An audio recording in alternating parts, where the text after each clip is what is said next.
Tá. Bom, estamos fazendo mais uma entrevista da série Depoimento, do Projeto Copar. E hoje estamos com a Ariel Achono.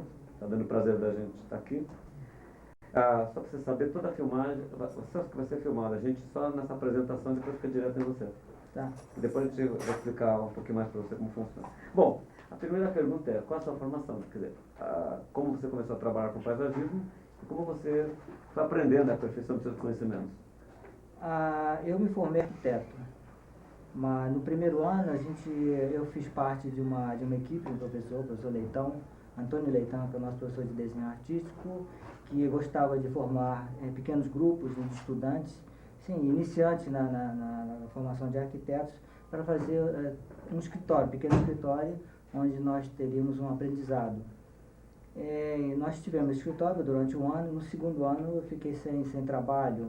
E aí vamos procurar um outro trabalho. Coincidentemente, num dia que a gente estava voltando da faculdade, né, para casa, José Tabacou e eu, que fizemos os cursos todos, o pré-vestibular, e ao passar por uma placa, nós vimos na Burle Marx, Companhia Limitada, escritório no Leme, né, na rua Gustavo Sampaio.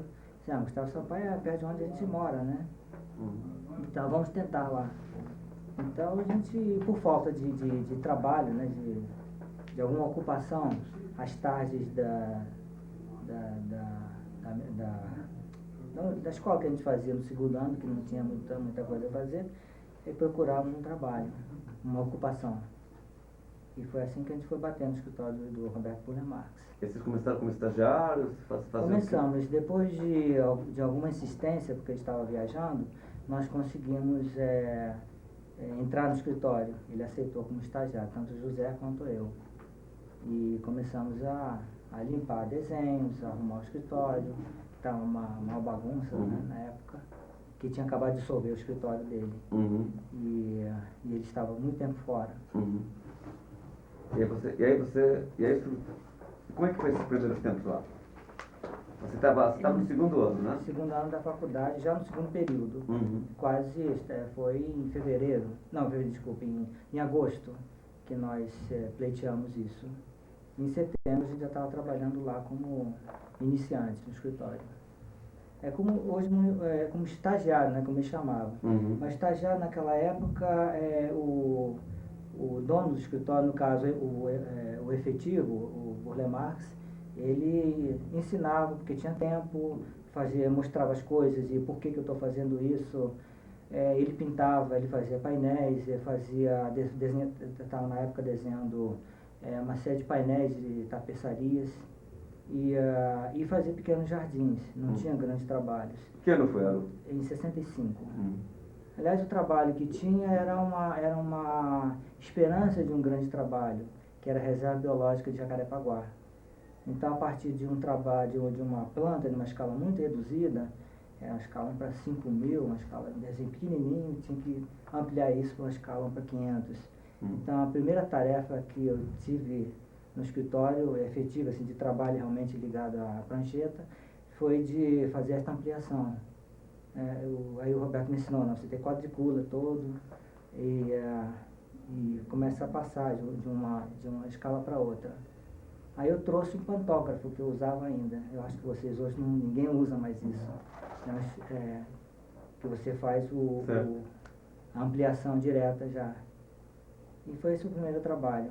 E daí em diante, quando é que você começou a deixar de ser... Quando é que você começou a trabalhar nos projetos diretamente? Passaram-se algum tempo, uns 2 anos, possivelmente. Porque no início, porque a gente não ousava, né, mexer no desenho dele. E não tinha essa coragem. Mas aos tempos a gente foi criando intimidade e foi deixando fazer isso. E aí você estava quase formando já? Você formou na Universidade Federal do Rio de Janeiro? Foi na faculdade, me formei em 68. Isso eu comecei em 65. Eu acho que em meados de 67 já deixava a gente já rabiscar junto com ele. Que até então o máximo que ele permitia é que a gente apagasse, né, os desenhos traçados que ele não gostava. Ele não apaga isso aqui, limpa isso daqui, é o que mais fazíamos. E qual foi o primeiro que vocês puderam trabalhar um pouco? Que você lembra, assim, que te marcou? Foi um trabalho, isso eu não me lembro que ano foi, deve ter sido em torno de 68, um pouco antes de me formar. Foi a da Embaixada do Brasil nos Estados Unidos. É um trabalho do arquiteto Olavo Redigo dos Campos, em que ele disse pela primeira vez, não, espero que você faça um trabalho, né, faça uma composição, que depois eu venho, se não gostar, fazemos um outro. Então eu disse, não, tá ótimo, mas vamos melhorar isso aqui, mas não mudou muita coisa. Eu disse, poxa vida, eu consegui alguma coisa nesse dia. Esse foi um trabalho que me encorajou a trabalhar junto com ele. Isso que foi foi já... como colaborador. Isso foi já depois que você estava formado? Não, foi um pouco antes, Um pouco antes de ser formado. Então, quer dizer, foi 2 ou 3 anos depois de ter entrado no escritório. Sim. Quer dizer que basicamente a sua aprendizado foi todo no escritório, né? Porque a escola não tinha nada, né? Não, Nem tinha paisagem. Não, eu tinha me dedicado muito para... É difícil acreditar, mas eu gostava muito de concreto, de estruturas. E eu acho que eu fui um bom aluno nessas duas matérias. E seu trabalho de formatura foi o quê? Tinha trabalho de formatura? Teve um trabalho, Mas era não um foi paisagismo? parque, mas era um trabalho, foi paisagismo. Mas não tinha, nessa época não tinha um trabalho de formador como hoje tem. Sim. Né? Para cada matéria tinha um trabalho, o restante era uma prova normal, como a gente fazia em outros cursos. Em paisagismo teria que fazer um projeto, um pequeno parque. Que você fez, né? Foi, que eu fiz. Ah, ia fazer com facilidade, já estava lá o tempo inteiro, né? Sim. E aí você formou, aí você ficou mesmo direto, já estava participando do Já escritório? estava participando do escritório, ele me convidou, né, ao mesmo tempo com o José também, como participantes da sociedade. E aí a gente foi trabalhando durante alguns tempos, até hoje, né? Ficou direto, né? O José saiu em 82, ele saiu da firma, se desligou, mas sempre manteve contato conosco, com o Roberto, do escritório. E aí, até a morte dele, eu continuei como sócio, e daí eu passei a ser diretor. E justamente você pegou um período que é muito pouco estudado do escritório. Você viveu, na verdade, todo mundo trabalha nos primeiros anos do escritório.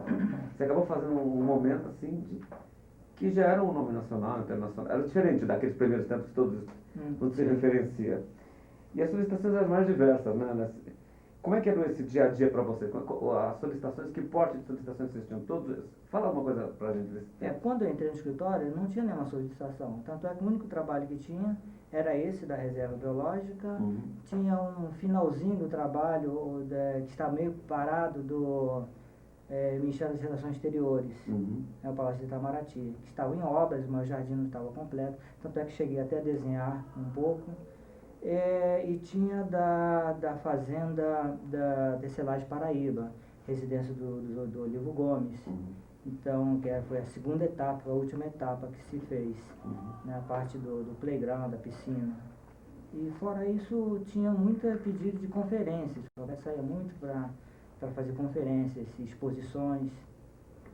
Alguns trabalhos na Venezuela também, de residências que ainda ele dava assistência. Alguns trabalhos na Jamaica, em Costa Rica. E esses trabalhos todos foram construídos? Uma parte deles foi feita? Grande parte foi construída. Os da Venezuela quase todos foram construídos. E depois dessa primeira fase que você entrou, que não tinha muita coisa, que começou, aí tem uma série de coisas que a gente vê de listagem, de projetos. Como é que foi o trabalho de vocês esses tempos? Foi ampliando para trabalhos públicos, particulares? O que vocês trabalharam muito? Em todas as áreas. Por exemplo, em Brasília, logo depois do Palácio de Itamaraty, começaram a surgir os grandes projetos.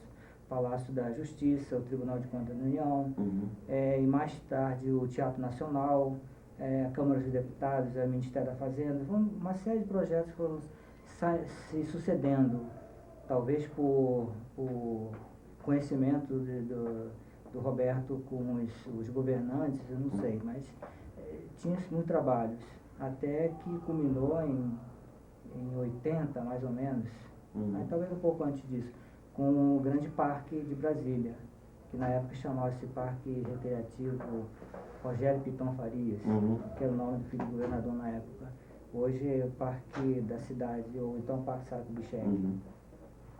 E esse parque não foi totalmente executado, Não. só parcialmente executado, Não, alguns não foi pedaços. parcialmente executado. Me parece que agora a Prefeitura de Brasília estão querendo retomar o projeto, como foi concebido. Uhum. Só uma parte, né? Só aquele miolo, alguns pedaços. Não... Que eu Mas fui ver, fizeram um grande playground, um dos playgrounds, que eram vários. A Praça das Águas, onde se situaria uma espécie de sombral, um grande sombral integrado a um restaurante, que não foi construído, mas a praça ficou, e a parte das águas também foi construído. Me disseram hoje que está bastante abandonado também. E o grande lago, com dois níveis também, com quedas d'água entre eles, também foi executado. Assim como na piscina de ondas, Uhum. não sei se hoje como funciona, mas foi executado na época. Aquela praça que tem no setor militar, Duque de Caxias, Sim, isso foi já nos anos 70 que ela foi. sim, sim. Então você chegou a participar desse projeto? Participamos, sim. Não só dessa praça, como também a habitação dos militares, que fica perto dessa área. E como é que era o trabalho seu? Fala um pouco sobre o seu trabalho com ele. No escritório, nesse tempo todo. O escritório também começou a se ampliar. Quando você entrou, era pouca gente. Sim. Eu me lembro que eu vi em 90 e poucos, tinha muita gente trabalhando, tinha uma estrutura muito grande já, né? Chegou a trabalhar com quase 12 arquitetos, Uhum. todos cada um com o seu trabalho, cada um na sua prancheta. Uhum. Com o Roberto sempre fazendo o início do projeto e eu fazendo a parte de esse meio campo, né, que tinha que melhorar o desenho, que era o rabisco, praticamente o croquis de Roberto, que tinha que transformar em desenho, que pudesse ser passado a limpo pelos estagiários ou pelos outros arquitetos. Uhum. Então eu fazia essa intermediação. E, sim. Não, e aí a pergunta é, continuando assim, depois que o Roberto faleceu, aí mudou a estrutura. Mudou completamente a estrutura. E aí você... Antes a gente estava pensando em diminuir o escritório, Uhum. porque tinha muitos arquitetos, porque na verdade os estagiários que mais se destacavam a gente absorvia para o escritório. Uhum. E a gente chamava como sócios, associados, e ficavam. É lógico, depois da morte de Roberto, a gente teve que desfazer essas sociedades, né, e diminuir o nosso elenco. Uhum. Porque realmente os trabalhos decresceram bastante nessa primeira fase. Uhum. E qual é o tipo de trabalho que vocês começaram continuaram fazendo, fizeram desde então? Fala pra gente um pouco. Após o falecimento do Roberto, terminamos de fazer os trabalhos que estavam pendentes e aos poucos, né, os arquitetos que conheciam o nosso trabalho, eles sabiam que o trabalho não era apenas do Roberto, que nós participávamos também, digo nós, que eu e a equipe, né, de estagiários e outros arquitetos, sabiam que esse trabalho não era somente desenvolvido pelo Roberto. Então nos chamavam para fazer. Infelizmente as coisas foram dando certo. Uhum. Então um trabalho chama outro trabalho, né? Os novos arquitetos também viam a confiança que os mais antigos depositavam e a gente foi prosseguindo. E dessa fase, justamente que o trabalho que você voou solo quase, né? Quais que você... O que te chama a atenção? O que foi mudando em relação às demandas, o tipo de trabalho que você estaria... Você começou a fazer? Muita coisa no Rio mesmo, pelo continente, pelo Brasil todo, como é que foi? Mas no Rio de Janeiro não houve tanta oportunidade. Uhum. Mas apesar de ser onde mais as pessoas nos chamavam. Uhum. Ou para restaurar projetos, ou complementar um outro projeto, por exemplo, da Lagoa. Foi um projeto que não foi totalmente feito, porque tinha uma área encravada dentro do parque, no entorno da Lagoa, tinha um parque de diversões, que era o Tivoli Park. Uhum. Então essa era um desejo, né, de todos, né, do cidadão, de tirar aquele quisto que ficou ali. E o prefeito conseguiu tirar. Então foi um dos primeiros trabalhos que a gente fez para a cidade, transformar aquela área num outro parque, que depois, hoje, é muito procurado. Aquele trecho das Pérolas? Exatamente, é o Parque dos Patins. Uhum. Que é um lugar onde normalmente tem eventos, tem shows e tem muitas crianças brincando. Chegaram a fazer coisas na Barra também? Estão fazendo? Fizemos também conjuntos residenciais, um grande centro empresarial Uhum. que foi bem executado. Fizemos nesse ínterim, já mais tarde, na final dos anos 90, nós fizemos a recuperação do Parque do Flamengo total e uma revitalização também. Essa é uma pergunta especial depois a gente vai conversar com você. E o que mais, Maria? E pelo Brasil? São Paulo? Sim. Mas São Paulo tinha muitas construções também. Residências particulares? Mais edifícios? particulares, sim. Mas edifícios de apartamentos ou casas? Casas. Casas. Edifícios de apartamentos, a gente perdeu esse contato, né, com as incorporadoras e construtoras, né, então isso foi realmente um mercado que a gente perdeu em São Paulo. Uhum. E no Rio vocês fazem coisas na Barra? Fazemos, sim. Aqueles grandes condomínios, aqueles grandes conjuntos todos? Não, grandes condomínios, o último foi o Golden Green, a partir Green. daí não fizemos mais. Uhum. Acho que o Grupo de São Paulo tomou conta do mercado do Rio. Alguma solicitação para praças e parques em cidades brasileiras? Parques maiores, sim. praças sempre tem? Nós fizemos muito numa região antes inexplorada por nós, no Acre e no Amapá. No Amapá nós fizemos um grande parque também. Não chegou a ser realizado porque o governo acabou. Houve o término do governo e quando a gente entregou os detalhes não havia um tempo hábil, né, de construção e normalmente acontece isso, né? E que além desses dois lugares que vocês não tinham entrado ainda, continuaram a fazer projetos pelo país assim para espaços públicos? Qual que tinha uma atenção em termos de porte? O que você acha que foi importante para vocês? Todos os trabalhos são importantes. Não, isso eu sei. Importante agora, que algum que a gente tem uma preferência, esse tipo de coisa que você achou que foi bem realizado, sei lá. Tá, deixa eu ver se eu me lembro. Tem algumas preferências, né? Que são difíceis, né? Lógico. Terminamos o projeto de Kuala Lumpur, que o Roberto deixou nos croquis, nas primeiras visitas, né, na Malásia, que eu fiz com ele ainda. Ele meio doente, mas nós íamos muito para a Malásia. Aliás, uma questão que eles sempre fizeram é que houvesse uma interação, né, entre os profissionais de lá e a gente, nosso escritório. Uma das exigências dele, na escolha, né, de qual equipe que iria participar para fazer o paisagismo com a arquitetura do César Pelli, seria isso, né? Uma interação de culturas. Sim. E de ideias também. Vocês trabalham com parceria com o pessoal de lá? Exatamente, parceria é o que eles queriam, mas não conseguimos dar essa parceria. Nós somos muito egoístas, né? Então, não, vocês podem participar, ficam olhando.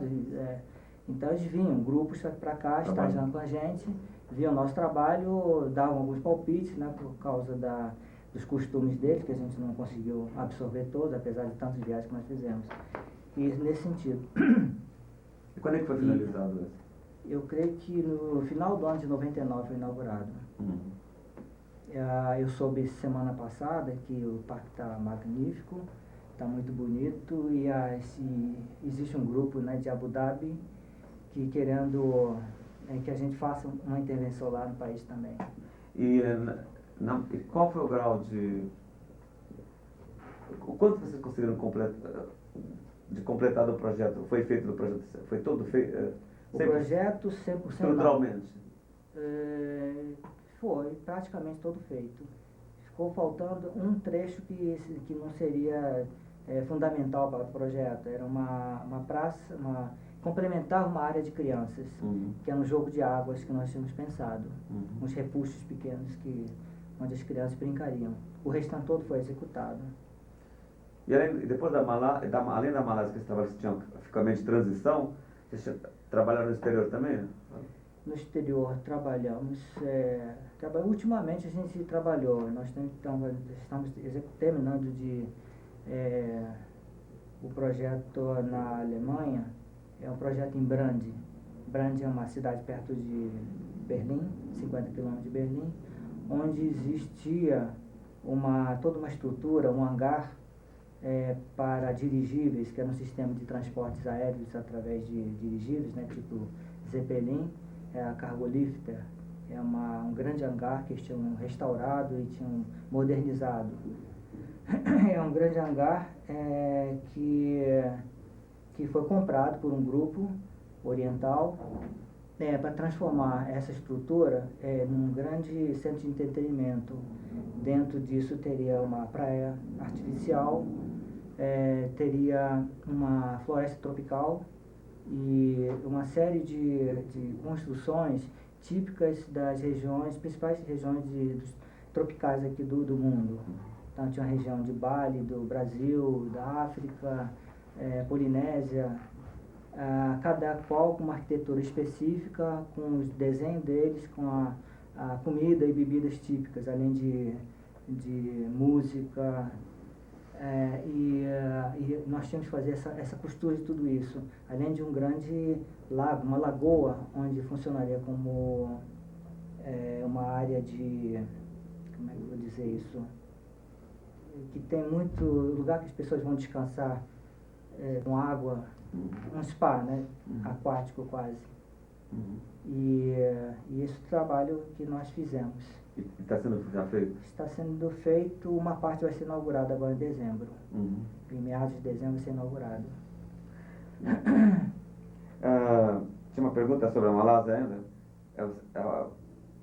Que era mais ou menos como depois que o Roberto faleceu, como vocês acabaram dirigindo o trabalho, aí você chegou continuando para lá um pouco.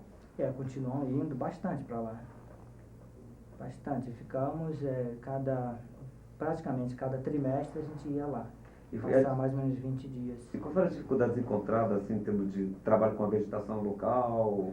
Nesse sentido não tivemos nenhum trabalho. Tínhamos trabalho de relacionamento. De relacionamento, E o costume de lá é totalmente diferente dos nossos, né? A comida era diferente, o relacionamento das pessoas era muito diferente. Mas não chegou a criar nenhum atrito, mas foi difícil. Fala da recuperação da terra do Flamengo. Como vocês tiveram, qual foi a postura que vocês tiveram que adotaram? Como vocês encararam toda a questão de recuperar mesmo? Um projeto que já tinha 30 anos, né? O projeto estava com alterações. Está bastante. O projeto não está alterado, apenas o projeto estava muito deteriorado por falta de manutenção. Então, o principal problema que nós fizemos primeiramente um diagnóstico geral do estado, né, que estava o parque, e depois diagnósticos apresentados à prefeitura, eles aprovaram e nós fizemos uma espécie de diagnóstico também e uma maneira de como tratar a nossa intervenção. Então, nessa intervenção nós fizemos levantamento de todas as dificuldades que aconteciam, através de um levantamento fitossanitário de todas as árvores, fizemos individualmente todas elas, o grau de dificuldade de cada uma delas, o estado que estavam, o que precisava ser feito. Se era remoção, ou transplante, ou poda. E qual foi o diagnóstico mais geral que você faria da situação encontrada? Seria um tratamento fitossanitário de modo geral. Tinha muitos insetos e muitas pragas. Cupins, cochonilhas, essas coisas mais. Além de uma bactéria que na época estava graçando, continua hoje ainda, matando algumas espécies arbóreas, como os ipês, principalmente os ipês rosa. Após isso, começamos a dividirmos todo o parque em setores e fomos atacando uma a uma. Além do levantamento físico e como restaurar a parte das separações, né, aquelas borduras, né, de concreto que existiam, foram todos recuperados, os bancos, os móveis todos foram recuperados, a parte de iluminação também foi toda recuperada e houve um replantio das espécies que tinham desaparecido. Vocês chegaram a propor alguma alteração formal do projeto? Sim, tivemos que, baseado no diagnóstico, nós fizemos uma pesquisa com as pessoas frequentadoras do parque, junto com a prefeitura, e então houve muitos pedidos para que em determinadas áreas fosse incrementado um outro tipo de atividades. Por exemplo? Por exemplo, eles queriam muitos campos de futebol, mas não havia muitos espaços. Mas teríamos que fazer isso, porque de qualquer maneira, se não fizéssemos, outros fariam. Então, nós determinando determinadas áreas que não comprometessem um projeto, que ficassem lá como áreas para esse campo de pelada. Sim, oficialmente, com a marcação somente das traves. as marcações do campo, né, a delimitação, ficava a cargo de quem fosse jogar. Outro pedido foi de um lugar para skate, né, que estava em grande moda na época, nós tivemos que fazer isso um projeto. Nós fizemos esse projeto, foi um sucesso. Até hoje é bastante visitada essa área. A iluminação foi um outro item pedido, mais iluminação, além da fiscalização.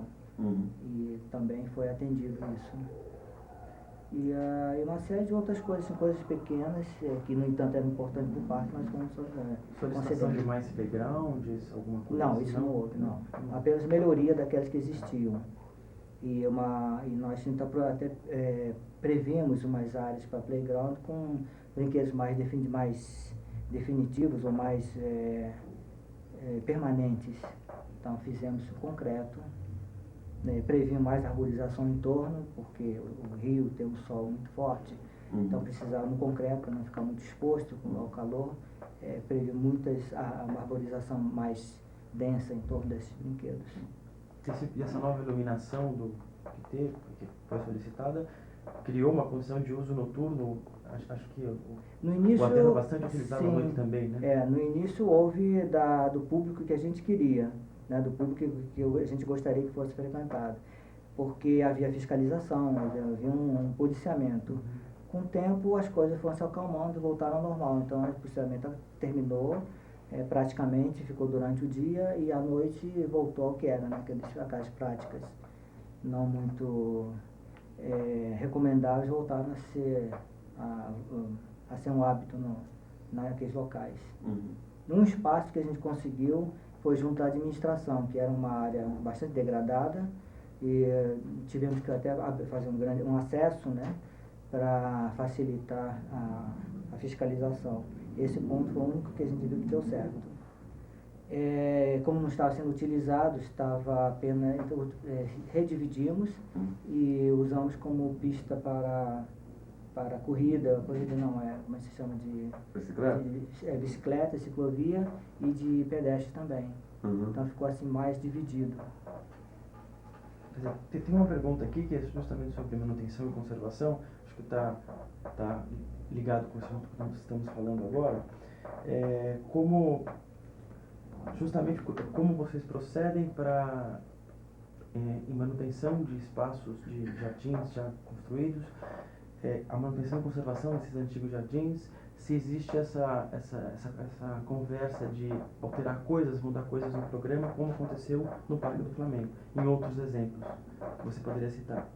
Você trabalha muito com manutenção, talvez tem feito muito trabalho de manutenção, não manutenção, de meio de restauro, de revisão dos projetos antigos, você trabalha muito com isso, né? De coisa. E aí essa pergunta justamente, qual o grau de... Qual a postura que você está adotando? Fala um pouco para a gente desse trabalho, isso é interessante a gente saber. A postura que dá é o que a gente... Muita demanda primeiro? Muita procura? Não há muita procura nesse sentido. Mas tem procurado? Tem procurado. Tem clientes que fazem questão que a gente reveja determinadas essa de manutenção, de conservação. Mas numa área pública é difícil de ver isso. Além do aterro do Flamengo, tiveram alguma experiência de recuperação? Estamos tendo agora no Hospital da Lagoa um trabalho muito antigo do Roberto, na década de 50, que nós estamos refazendo. Aí a gente está vendo que os hábitos de hoje são diferentes daquela época. Naquela época o jardim foi feito para simplesmente ser visto, ou do alto do hospital, é uma coisa mais visual. Hoje em dia a gente vê que o doente pode participar, né, tem um potencial muito grande de aproveitamento da área de jardim. Então criamos uma chegada do paciente ao jardim. Então criando uma pequena área de estar, à sombra, e um caminho assim, mais generoso, mais prático para as pessoas que têm dificuldade, cadeira de rodas. E modificar um pouco a questão não exatamente visual. As plantas cresceram muito, foram removidas justamente para ter uma visibilidade maior dentro de jardim. Porque um paciente não pode ser abandonado só. E como é uma área pública, aliás é um hospital público, um paciente não tem não é acompanhado particularmente. Então, tem uma pessoa, um enfermeiro, que toma conta de vários. Então, tem curiosidade, você tem uma acervo muito grande, de décadas, né, do trabalho. Como é que vocês estão mantendo, como é que vocês estão conservando, como é que vocês trabalham, está arquivado tudo, é tudo... Eu te perguntei uma coisa que é uma coisa que nem todo mundo sabe, todo mundo quer saber, como é que você conserva tudo isso? Você imagina um dia digitalizar para poder... Nós imaginamos digitalizar. Nessa primeira fase, nós conseguimos, através de um esforço de uma arquiteta hoje sócia nossa, da Fátima Gomes, ela fez um levantamento de todos os originais que nós temos e catalogamos, está tudo no computador. Sim. E pelo menos a gente sabe o que nós temos hoje em dia. Todas as pranchas são medidas, cada projeto tem a numeração certa hoje, com o número de pranchas, classificando o que consiste cada planta. Uhum. E aí estamos agora esperando a oportunidade para poder digitalizar esses originais. E eles estão guardados todos em tubos, um pouco isolados, né, da umidade, porque o Rio de Janeiro tem muito isso, né? Quantos são? Lembra? Mais ou menos? Hoje em dia são cerca de 2.500 projetos, efetivamente com originais que nós temos. Uhum. E quantas pessoas trabalham no escritório hoje? Efetivamente temos, eu estou lá como efetivo, né, tem uma sócia que é a Isabela, tem uma sócia que é a Fátima, mas essa mais na parte administrativa, um arquiteto, Júlio, e 2 estagiários. Uhum. Essa é a nossa equipe. E vocês informatizaram o processo de trabalho? Sim. Quando ocorreu essa mudança de... Quando foi logo após o falecimento do Roberto. E hoje, praticamente todo o trabalho está... Quase todo o trabalho é feito. O trabalho todo é feito em AutoCAD. Uhum. Apenas eu que estou fora do tempo, né? Eu faço desenho meu a lápis, na rancheta, no modo tradicional. O anteprojeto, por exemplo, o primeiro trabalho que entrego ao cliente, eu faço com lápis de cor ainda. Mas o restante todo é feito através de AutoCAD. Quer dizer que o básico é a continuação dos velhos desenhos. Eu acho inevitável, porque eu não tenho tempo ainda de aprender, acho que não teria mais cabeça para ver isso. Aquele desenho direto no tablet, desenhar a mão direto no computador, né? Que já tem gostaria que muita gente faz isso, né? Essa facilidade não tem. Então, e desses projetos todos que vocês têm tido a chance, de trabalhar em manutenção, conservação, você acredita que a Terra do Flamengo está mais bem conservado, dos velhos projetos? Quais os projetos que você acha do escritório, qual que você acha que está mais bem conservado, né? Dos que você conhece, que chamaria a atenção hoje, que está precisando manter mais ou menos como você... Sim, são poucos, né, na verdade. Tem o Jardim da Fazenda Marambaia, que antigamente era a residência da Odete Monteiro. Está bastante conservado. Está bastante conservado, que é um outro trabalho que nós fizemos de recuperação. Como é que foi o trabalho lá, então? O trabalho lá foi bastante fácil, porque o proprietário gostava muito de Roberto, gosta muito dos jardins, valoriza o jardim, a obra de arte que ele tem. Uhum. Então foi muito fácil, tu tinha todas as facilidades de fazer a recuperação. Tinha um helicóptero à disposição para a gente ver a planta baixa exatamente como era, como vai ficar, arriscava no terreno, subíamos e víamos como era o resultado. Então foi ótimo. E conseguimos fazer. Fizemos toda a estrutura do jardim de um modo mais permanente. Antes era apenas marcado no solo, mas não tinha nenhuma separação entre a grama e o lago, por exemplo. A vegetação, as formas de vegetação, cada jardineiro mudava. Quando uma planta se desenvolvia mais que a outra, tinha pena de voltar ao que era, deixar como está. E com isso ia deformando o jardim todo. Agora, com essa administração, ele acedeu em fazer uma coisa mais definitiva. E provavelmente vai ficar por algum tempo. E você?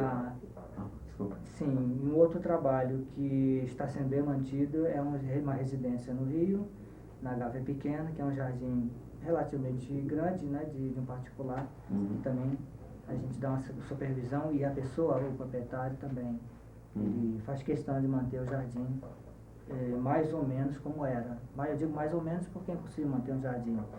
É um efeito muito, como dizer... Muda muito, né? Muda bastante. Mas a estrutura então, se consegue manter? A estrutura a gente consegue manter. Apesar da gente até brigar bastante, porque dentro de uma floresta a mata cresce com uma rapidez tão grande aqui nos trópicos que quando a gente vira a cabeça para um lado, quando vê já cresceu.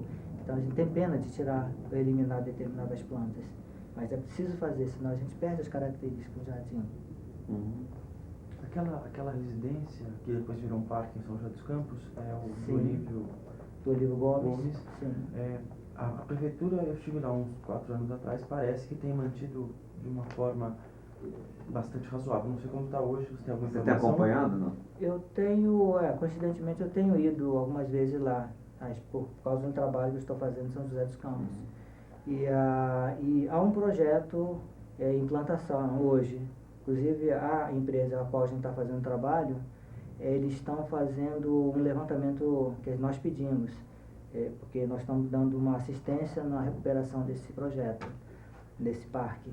E uma das exigências que a gente fez foi que fizesse um levantamento para saber, um levantamento cadastral do que existe hoje para tentar retomar o projeto de antigamente, né?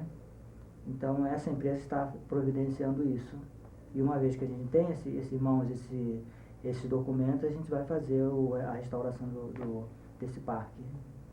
Que está bonito, mas não é exatamente como deveria ser feito. E peca também por falta de tratamento sanitário na vegetação. É um problema, né? É no Brasil inteiro isso. Nós temos que ficar muito atentos a isso. A gente vê em São Paulo agora, por causa da chuva de ontem, viu hoje nas calçadas do Rio, daqui de São Paulo, muitas árvores caídas. Né? E a gente vê que não caiu pelo vento. Não. Vê que caiu porque a raiz está podre, está bichada, né? A cidade toda tem cupins, inteira. Não só aqui, mas eu acho que no Brasil todo. A fazenda de Areias, ali também no Vale do Paraíba, como é que está sendo mantido? Você sabe? Não, eu não tenho estado mais lá. contato? Não, eu não tenho contato.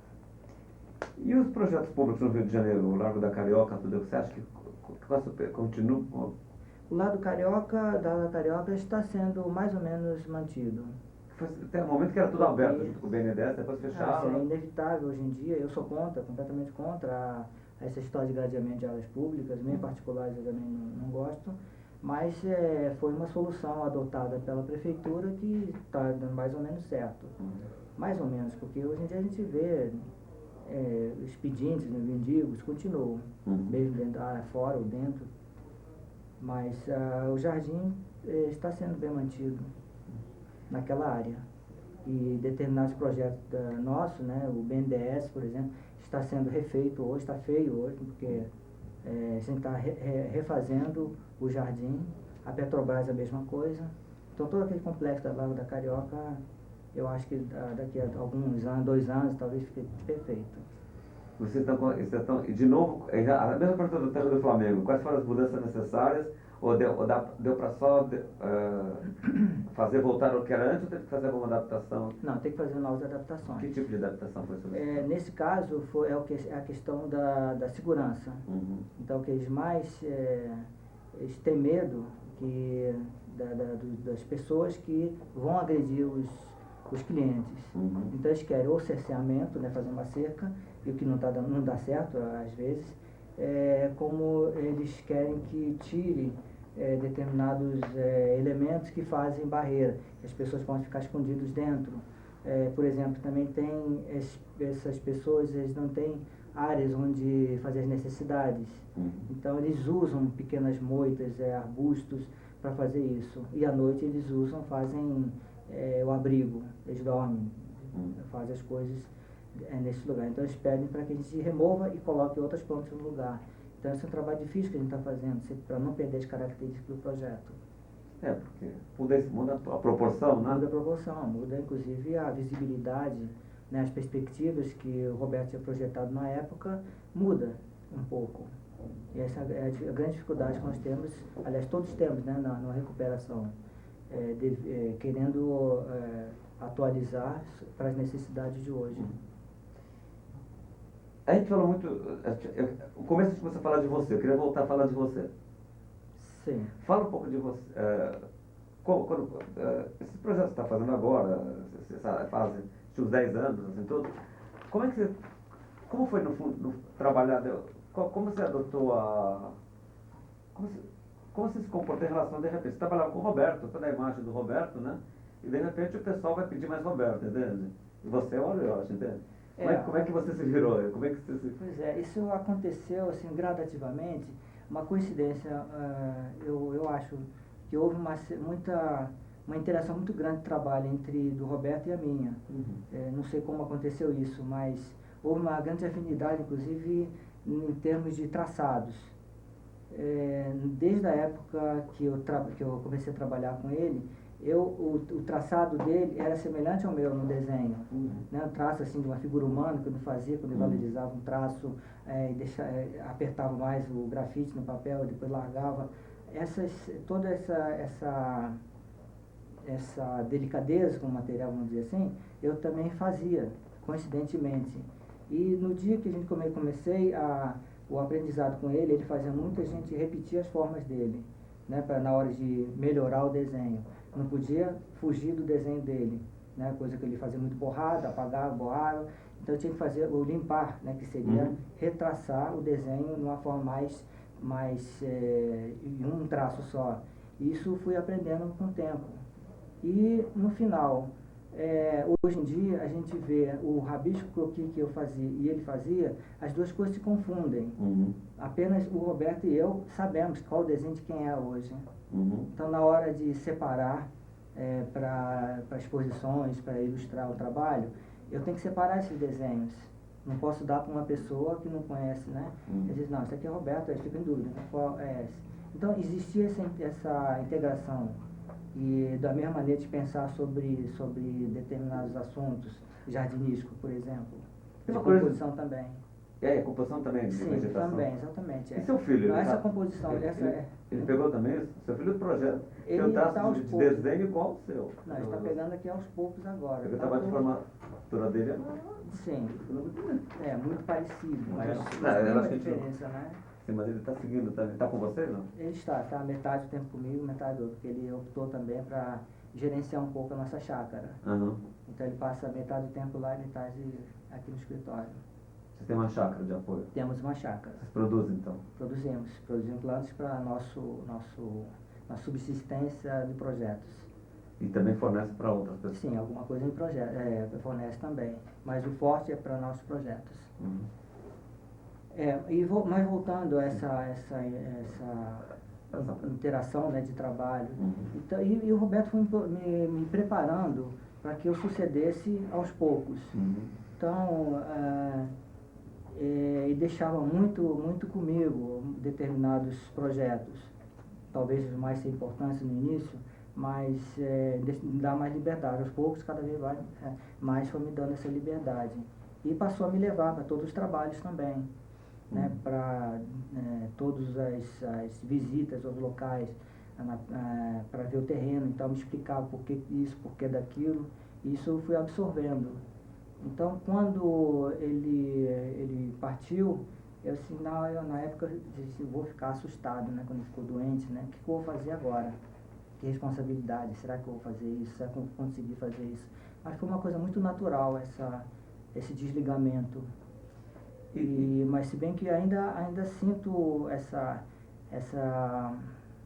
ligação, porque de vez em quando, até as pessoas trabalhando comigo até achavam assim, que eu ia dizer, deixa eu mostrar um instante ao Roberto, que tinha sempre isso, né? E hoje, depois desses anos todos, você acha que você acha que mudou alguma coisa no seu trabalho, no seu traço, tudo? Você teve não creio, deve ter mudado. Mas eu não sinto essa Você não mudança. sente, você não é uma coisa, não dá para fazer uma leitura imediata, não. né? Teve uma vez que eu quis fazer uma coisa totalmente diferente, apesar de meu compromisso, né, de manter a linha do escritório. Qual foi? Foi um trabalho que eu fiz para um centro empresarial. Então, no dia que eu apresentei duas propostas, né, praticamente, aí eu disse, não, isso daqui eu não quero porque isso não tem nada de Burle Marx. Então, simplesmente engavetei, mas guardei o trabalho, que foi um trabalho totalmente diferente, né, mas completamente diferente mesmo. Talvez eu quisesse me desligar também como é que eu vou dizer, não é exatamente estigma a palavra, mas é uma coisa muito forte que ficou em mim, né? Do padrão, vai. Exatamente, E- Mas eu acho que eu não posso fazer isso. Depois eu disse, não posso fazer isso aqui. Estou mantendo o nome de Burle Marx, então eu tenho que fazer isso. E é o que eu gosto mais também. E era aquele centro da Barra? Empresarial da Barra? Isso, exatamente. É. E como é que era o projeto? Porque a gente sabe o O desenho, né? projeto sim. As linhas eram outras. Eram outras, totalmente outras. Que tinham as rosáceas, alguma coisa muito bem Era uma diferente. outra coisa, Né? tipo. É uma coisa totalmente diferente. E hoje você tem trabalhado mais com projetos particulares, você falou, mas basicamente fazendas, residências? Sim, sempre existe uma fase, né? Eu não Qual a consigo fase? ver. Há pouco o ano passado, até o início desse ano, eram fazendas. Era uma fazenda aqui, fazenda lá, fazenda aqui. Agora, depois daí, esse ano foi de condomínios residenciais, onde se valorizasse bastante a portaria, as áreas, e a gente está conseguindo que os lotes sejam grandes, mas que deem um afastamento maior também, para que a gente possa fazer alguma coisa dentro de um projeto de paisagismo, né, que deixe assim, uma característica num lugar. Muitos condomínios de São Paulo mesmo? Condomínios? No interior de São Paulo, é mais em São José dos Campos, em Sim. Souzas. E a gente está indo para Bahia também, Sauípe. Ontem a gente teve em Ilhéus, talvez saia alguma coisa. Vocês estão conseguindo interferir até na colocação dos lotes, na orientação? Quer E dizer, sim, antes exatamente. A gente tenta convencer, Boa. né, para ter mais áreas de arborização, porque normalmente são aqueles lotes pequenos em que a construção toma conta de quase toda a área. Então não tem o que a gente pode fazer. Nem o proprietário vai poder fazer o jardim dele. Então pelo menos a gente está querendo que tenham lotes maiores e tenham afastamentos maiores. Nesse afastamento a gente fica para uma área comum, em que seria a parte que nós faríamos do projeto. E a parte interna cada um faz como quiser. Né? Isso aí é o que a gente tem feito hoje em dia. E os condomínios, assim, você falou basicamente, assim, seriam... E você tem São Paulo alguma coisa, interior, Vale do Paraíba, né? Você falou? Sim, Vale do Paraíba. E vocês conseguem trabalhar manter alguma coisa da vegetação nativa? Você está conseguindo... como é que está sendo Manter porque justamente existe uma legislação que permite isso hoje em dia. que ajuda? Acho que ajuda muito, né? É uma ideia que o Roberto sempre teve, né? Desde que eu conheci, da década de 60, ele sempre bateu, né? Pela vegetação nativa, de manter os mananciais. E como é que vocês conseguem inserir esse tipo de vegetação dentro do projeto de vocês hoje? Hoje nós pedimos sempre que nessas grandes áreas, que normalmente o proprietário tem um potencial assim, financeiro bom, que ele reserve uma área para fazer um viveiro. Então a primeira coisa é fazer uma prospecção da área, que pegue as mudas principais, comércio de semente, mudas pequenas, que faça um viveiro para abastecer sua área, que é a maneira mais fácil. A gente acaba convencendo que é mais barato para ele do que comprar mudas, e que na verdade nem existe, né, no mercado. São pouquíssimos hortos, né, viveiros que fazem isso. E algum deles já está pronto? Não, ainda não. Estão todos em execução? Um está em execução. Aqui em São Paulo? São José dos Campos está em execução. Em Sauípe ainda não? Sauípe ainda não, está em fase já de implantação. Você trabalha com hotéis também, resort, essas coisas assim? Trabalhamos, Esse de Ilhéus vai ser um resort. Vai ser um resort. Se bem que a gente tem não vou dizer restrição, mas dificuldade em trabalhar, que veio mais do lado imediatista. Uhum. Um em Angra que a gente fez, eu não sei exatamente qual é, mas perto de Tanguá, o Blue Tree, que a gente fez um projeto, mas na hora da implantação quiseram baratear, fizeram outra coisa. Que esse é um problema que continua se havendo, né? Não deveria. Depois o proprietário chega e diz assim, teu projeto está todo ruim, aí a gente vai mostrar para ele que não é isso que a gente fez. Aí leva um técnico, realmente não é isso que a gente fez. Foi projetado de uma maneira e executado de outra. É que não chama a gente na hora da execução. E que a gente precisava era exigir isso, né? Na implantação, o projetista deveria seguir o projeto para defender seu projeto. E não é apenas apenas dar uma listagem de plantas e qualquer pessoa executa. Se a gente não tem o poder de verificar isso e intrometer-se nesse sentido. E tem algum trabalho desses últimos que você está conseguindo chegar até o fim, a execução? Sim, mas sempre com particulares. Com particulares. Sim, tem uma fazenda perto de Vassouras, que nós estamos fazendo agora, está terminado, e a gente está fazendo acompanhamento agora. Que segue exatamente como nós projetamos. que é mais fácil. Poder público aí nem esquece, nem acontece. Poder público E não hotéis, acontece. empresas também é mais difícil. Empresa imobiliária, principalmente. Porque aí o pessoal vendeu, acabou e... Chama mais barato para executar, ganha concorrência mais barato, né? E na hora da especificação ele muda. Porque quem chamou, quem está pagando, não conhece planta. Uhum. É lógico, aí compra qualquer Não coisa. se depois, dizer, não gostei do teu projeto, mas não vem cobrar da gente, né, sempre. Então eles chamam o primeiro paisagista que lá e manda plantar o que eles quiserem. Fica bonitinho, quer dizer, para eles, né? Mas não é o projeto. Aaron, fala pra gente, assim, nesse tempo de voo solo, quais os projetos que você mais... não gostou de falar, que foram mais importantes para você? Foi o da Malásia, foi alguma coisa aqui? Olha, da Malásia foi um projeto muito importante pelo porte e o fato de ser fora do Brasil também. E só agora que está sendo conhecido, que a gente nunca divulgou o nosso trabalho também. Você está divulgando? Não estou divulgando, falando para vocês, mas nunca saiu em público, por exemplo. Ah, mas nós já mostrou outro dia. Mas é bom que ele sai. Esse trabalho da Alemanha, eu creio que vai ser um trabalho muito importante também. Nesse caso, que vai ser um primeiro trabalho grande feito na Alemanha, não um trabalho do Brasil feito na Alemanha, fora no exterior, né, de paisagismo, ultimamente. Que antes houve vários, né, tem o da Unesco de Roberto, da Parque del Este, mas esse seria um dos primeiros. E aqui no Brasil? Aqui no Brasil é muito difícil, né? São mais particulares. E aí fica mais as recuperações dos restauros, eventualmente, sim, né? Eventualmente, num determinado governo. Uhum. Porque a gente sabe que nessas áreas públicas, um governo ele dá um prestígio. No seguinte que vier, o outro diretor não dá menor valor e a coisa é abandonada. Uhum. Visto o aterro do Flamengo hoje, o Parque do Flamengo. Uhum. Está aguentando mais essa prefeitura. Vamos ver se na outra prefeitura subsiste, porque eu acho que não, porque vai estar voltando ao que era há 10 anos atrás, por exemplo. Vamos perguntar, se temos o tempo, tenho duas perguntas rapidinhas. Sobre dois projetos que são pouco conhecidos. Primeiro, um aqui em São Paulo, que era um edifício de apartamento, o edifício Macunaíma, que realmente está muito próximo aqui. Sim. Como vocês fizeram poucos edifícios de apartamento habitacionais, você comentasse um pouco sobre... Você lembra dele? Lembro, sim. E o estado dele para você, na sua opinião? A gente está sempre nele. Quem está perguntando para você que... Não, há muito tempo eu não tenho. Inclusive, esse é um jardim muito curioso, porque era uma ideia de Roberto sempre tinha na cabeça utilizar a pedra portuguesa, fazendo com os modelos, modelando o terreno com pequenos vulcões, né, com pequenos buracos para plantar plantas epífitas. E nesse caso, por insistência, né, de Roberto e aceitação do arquiteto, do Marcelo Fragelli, é que se pôde fazer o projeto.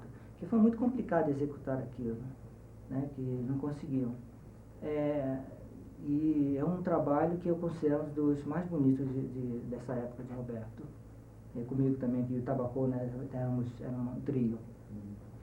E eu não sei nem como está, gostaria até de saber. Eu diria para você que praticamente intacto. Intacto? Ele mantém, assim. Sim. Mas as plantas estão mais viçosas, porque a Sim. foto última que eu tenho, que eu fui, Eu te mando que as tem fotos. uns buracos com os bromélias bem fracas. Ah, não, eles ainda, trocam né? as bromélias de vez em quando. Ah, é? Eles repõem às vezes. Eles mexem tudo, Sei. depois eles colocam de novo. Continua.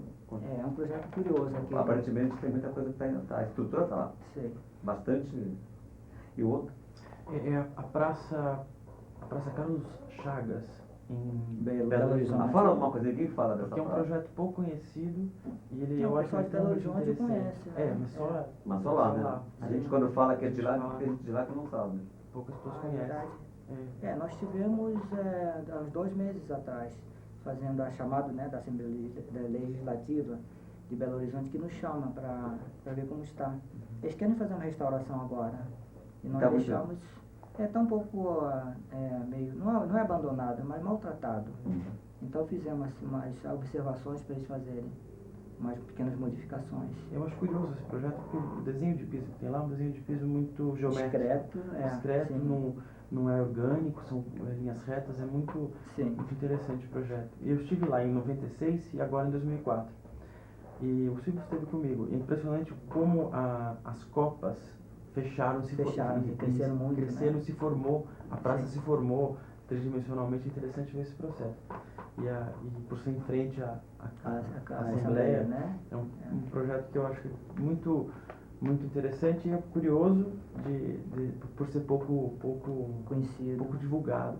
Um outro projeto que é interessante também, tem uma qualidade escultórica quase, é a Praça Dalva Simão, na Pampulha. Sim. Uma praça que pouca gente conhece. Mas essa é mais abandonada em geral. Essa está completamente abandonada. Só a estrutura ficou. Parece uma ruína. E vocês fizeram também um parque, uma praça, Costa e Silva, Teresina. Teresina fizemos, memorial da Costa e Silva. Que era uma grande água, né?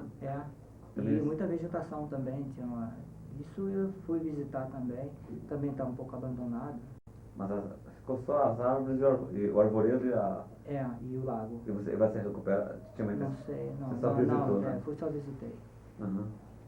Tem o Palácio Karnak também, que está totalmente descaracterizado. Tem várias intervenções que nós fizemos que estão assim meio perdidas. O Palácio São Luís era um jardim como esse, todo trabalhado em formas hexagonais,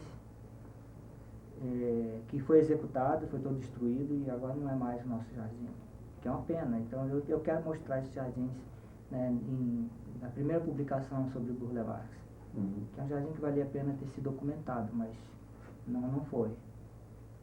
Muita coisa se perdeu e se foca muitas vezes em algumas coisas e o resto desaparece. Exatamente. Tem descoberto essa praça de Belo Horizonte, da Assembleia, o trabalho que se fizeram com jogos d'água, que sai do chão, que naquela época era até meio novidade, não se fazia praticamente. Eles estão lá e até funcionam, então, quer dizer... o jato d'água, né? Jato d'água, isso é uma coisa que não... E justamente, a gente ficou surpreso quando descobriu que era, e descobriu que as pessoas não sabiam também, ou sabiam muito pouco. Não sabem, Porque não está nas coisas oficiais, assim, que vocês acabaram fazendo. É um projeto recente, acho que é de 92. Qual? Não, acho que é anterior a isso. Anterior. Esse palácio, essa residência, edifício Macunaíma, edifício residencial, me lembra um trabalho que a gente fez também com sucesso, nesse sentido mais sucesso, com esse modelado, né, de pedra portuguesa, foi no Ministério da Justiça, que tem um pátio interno que as pessoas também não conhecem praticamente. Então, um pátio interno, jardim todo com plantas, algumas com plantas epífitas, né, como aquela seiberianthus, né, aquela forma de escultural de espinho, e bromélias também e velozes dentro desse jardim, com essas formas meio arredondadas de pequenos vulcões. Eu queria agradecer a você vai embora agora, tá bom? Eu vou embora. Tchau. Tá bom, obrigado. Obrigado. Vai embora que você não... Faça assim por isso mesmo.